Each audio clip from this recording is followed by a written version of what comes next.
In the more than 25 years that I've been involved in IPIC, I have always been struck by the extraordinary level of commitment of those members, in particular those members who serve on the committees of this organization. The quality and quantity of the submissions made to government is just simply unprecedented, as is the truly first-class continuing education offerings that are provided by those same members. It's been great to return to in-person classroom sessions for the IPIC McGill course.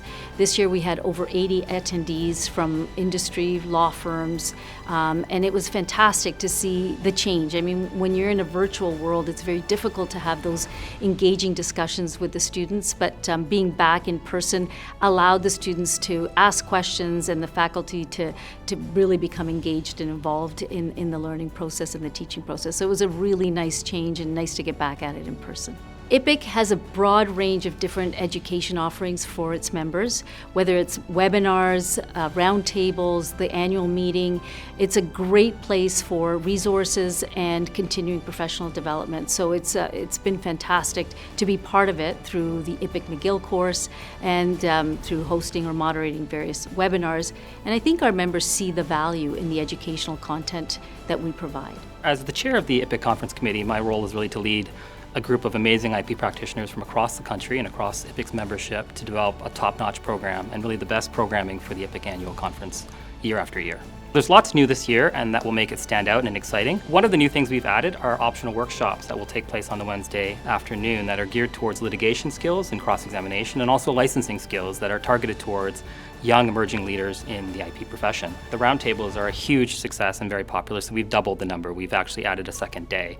One of those days will be focused on EDI and ethics topics, and the other on substantive topics, so we're really excited to bring that to the program this year. We offer over 12 hours of continuing education over the course of the conference, along with unmatched networking opportunities so that attendees can connect with their colleagues, as this will be the largest gathering of IP professionals in Canada this year. The contacts and the knowledge that you will gain at this year's conference will benefit you for years to come in your practice. This year is proving to be a challenging one for IPIC and its members. There have been significant and ongoing issues with respect to governance of the profession under the Zapata Act, culminating in the bylaw changes and fee increases in April. These unwelcome issues have prompted IPIC member support for a significant attitudinal change at Zapata toward a modern, transparent, consultative, and cooperative relationship with the profession, and for decision-making by Zapata based on appropriate and reliable data which reflects a knowledge of the delicate intellectual property ecosystem in this country. These changes are in the interest not only of IPIC members, they are in the public interest. The public, which is our clients, whose interests this profession has carefully and consistently served since long before Zapata came into existence. IPIC will pursue those changes in attitude and decision-making at Zapata using all reasonable measures at its disposal. Members know only too well the negative impact on our clients' rights and the international embarrassment resulting from the continuing backlog in the Trademarks Office. IPIC has again been active, together with its sister organizations, including INTA, in forcefully raising both concerns and, more importantly, offering solutions. And we are pleased to say that on this subject, government is listening and acting. Our members are seeing positive results in the form of more approval notices, more phone calls from examiners to speed up prosecution, faster examination for applications, including pre-approved terms, more clarity in office actions, fewer frivolous objections to goods and services descriptions, to name a few. IPIC has almost 1,800 members, and those members are experts in all areas of intellectual property. That expertise is unsurpassed by any other association in Canada. So when cases of importance come before the court, litigants know that IPIC has the resources and the membership to provide a useful and different perspective, to help the court understand how these legal issues will be of importance to IP users and people who practice in the area of intellectual property.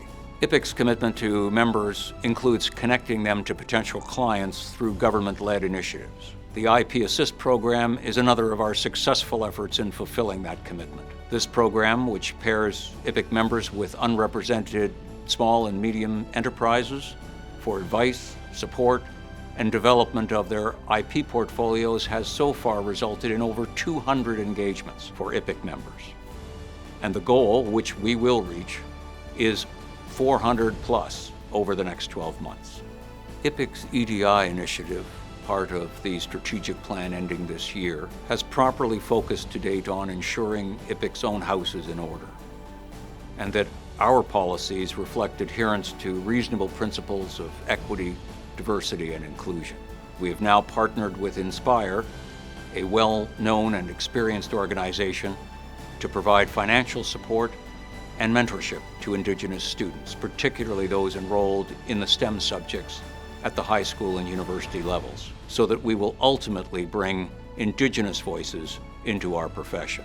Next year, as every year, IPIC members can expect that this organization will advocate for them and for their clients to government and to regulatory authorities. We will enhance their expertise through our best-in-class educational offerings, and we will continue to work towards a government and business environment that promotes the development, the use, and the value of intellectual property in Canada.